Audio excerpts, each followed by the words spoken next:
Welcome back to Questions with Long Answers. I'm your host, Michael. Tonight, we have a young man named Mikey Monda. He continued this novel, Fahrenheit 451 by Ray Bradbury. Usually, the host is the author, but Ray Bradbury was so busy he couldn't be here.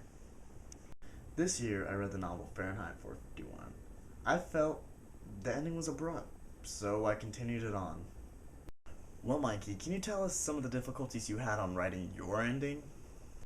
It wasn't too difficult, though it was time-consuming. I felt that a character was taken out of the novel too soon, and so I added her back in. I'm assuming this character was Clarice. You were so right, Michael, you handsome devil.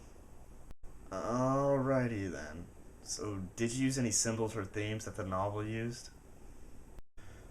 The mechanical hound is a symbol I felt showed progression throughout the novel. It helped the story progress. In my ending, I added a dog, and it was a living hound. And while Montag was heading back to the city, he helps.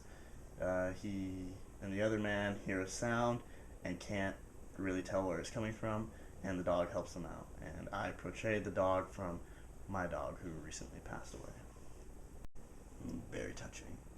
Is there any themes that they used?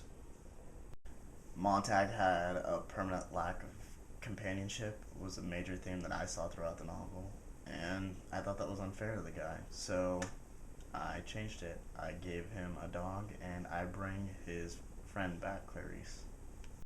The war ends up happening in the novel. Does that have to do anything with your ending at all?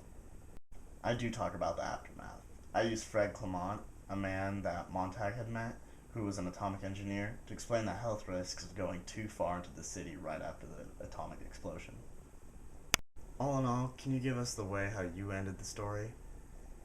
So a brief rundown was, Montag goes back to the city with the other men, and he finds a dog, and the dog goes along with them, and they hear a sound of a woman singing, and they can't tell where it's coming from because they think everybody is dead, and the dog, with how dogs' hearing is he goes and finds where the area was from, and it goes to a waterfall that is dried up, and they find out that it was a jail cell, and inside the jail cell was Clarice and her uncle. Her uncle died from the radiation because it was too strong for him. Clarice was fine though, she didn't seem affected, and it ends with Clarice walking in front while everybody is walking behind her towards the railroad tracks again.